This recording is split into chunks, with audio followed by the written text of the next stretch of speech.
I just tried to introduce you as a person very important in Europe, as a person who is attending only hot topics because you're so busy. So please, the floor is given to you. Try to do your best. Thank you very much. I'll try to do my best.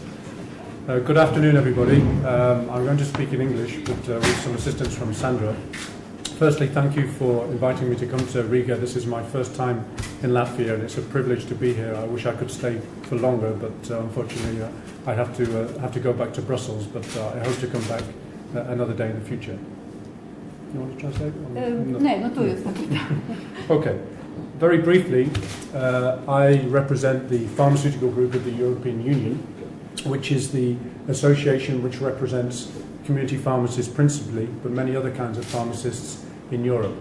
We're effectively the voice of Europe, of community pharmacy in Brussels, and our members are the associations and chambers of 29 different European countries, and of course we're very proud to have the Latvian chamber as our member as well. Okay? Yeah, okay. Okay, I want to give you a few key messages this afternoon. Firstly, the first message. There is absolutely no doubt that community pharmacy in Europe is a very highly regulated profession. The vast majority of European pharmacies are subject to ownership and/or establishment rules.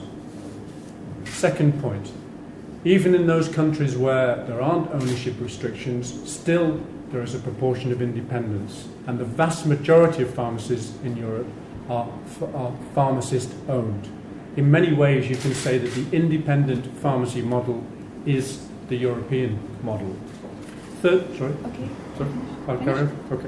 Thirdly, the European Court, which remember is the highest court in Europe. Its decisions bind all of the 27 member states, has ruled that restrictions on pharmacy ownership and restrictions on pharmacy establishment are justified on the grounds of public health.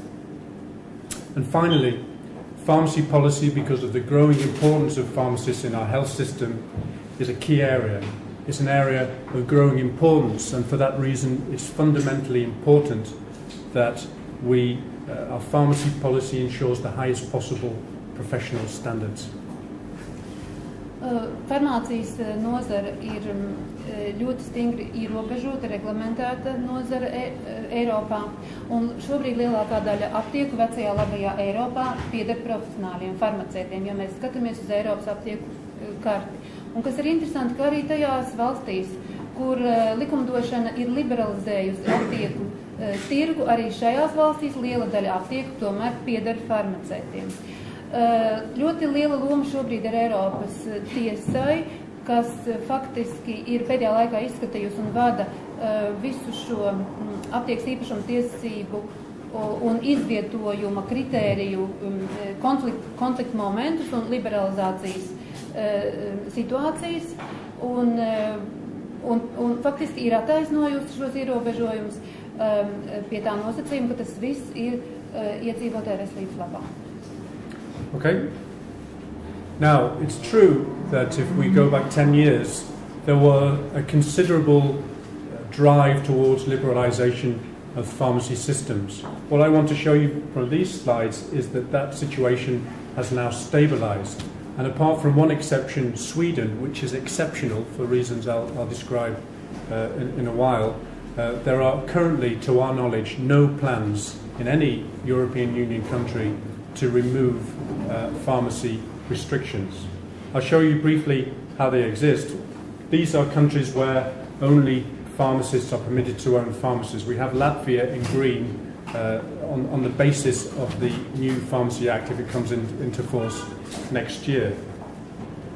These two are interesting countries because these countries, Bulgaria and Portugal, have decided to let anybody own a pharmacy, but with an important condition. They say that there can, in essence, be no chains.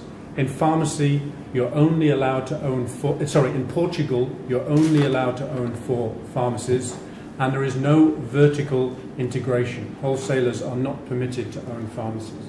Similarly, in Bulgaria, chains are limited to 4 pharmacies. In Portugal's case, still, despite this small liberalisation, almost all of the pharmacies are owned by pharmacists. So these are the countries which are liberalised. But note that many of the big countries, Germany, France, Italy, for example, have adopted the pharmacy restriction model.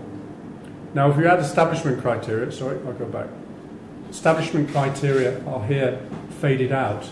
And again, almost 2/3 of European countries choose to have establishment criteria for their pharmacies. Even my country, the United Kingdom, which is often thought of as an extremely economically liberal country, still thinks it's essential to have establishment criteria for its pharmacies. Finally, we can add the OTC monopoly. These countries with a little tick are the countries where only pharmacists can sell OTC medicines. So the overall picture is that while there was a tendency towards liberalisation, the tendency has stabilised, and still the overwhelming majority of countries and pharmacies within the European Union are subject to strict regulation. They adopt a more professional rather than an open free market business model. OTC, exclusivity.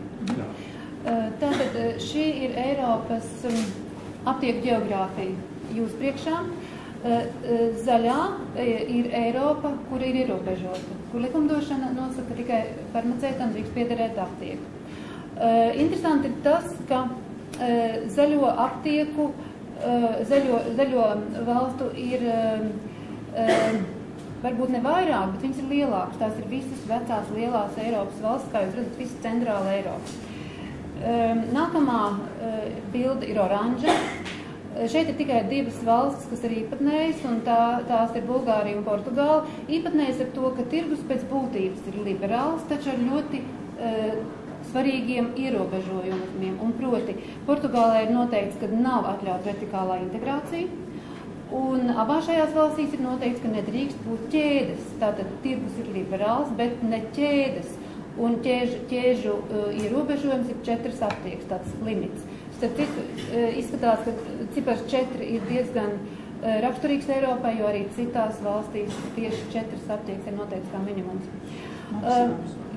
Maksimums atvaino, jā. Nākamā bilde ir iekrāsota sarkana, un tas ir liberalizētais tirgus.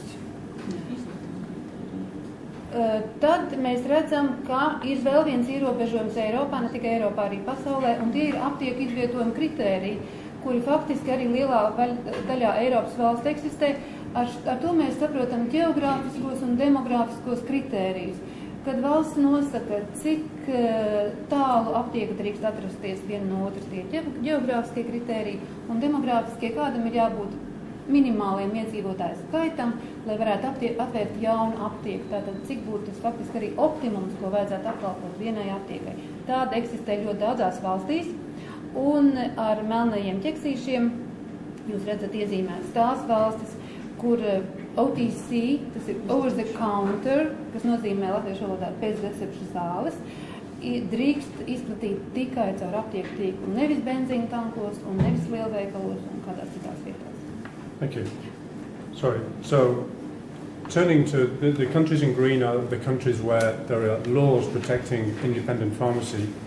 If you go into some countries, for example, the UK or Ireland or Poland or even Sweden under its new deregulation, you see that there is still a very strong element of independent pharmacy. To the extent that we can say this is broadly the split. 84% of pharmacies in the EU are owned by independents, the overwhelming majority. And this is why I said in my initial remarks that if you were to describe the typical European pharmacy or the typical European pharmacy model, you will be pointing at an independent pharmacy rather than a chain pharmacy.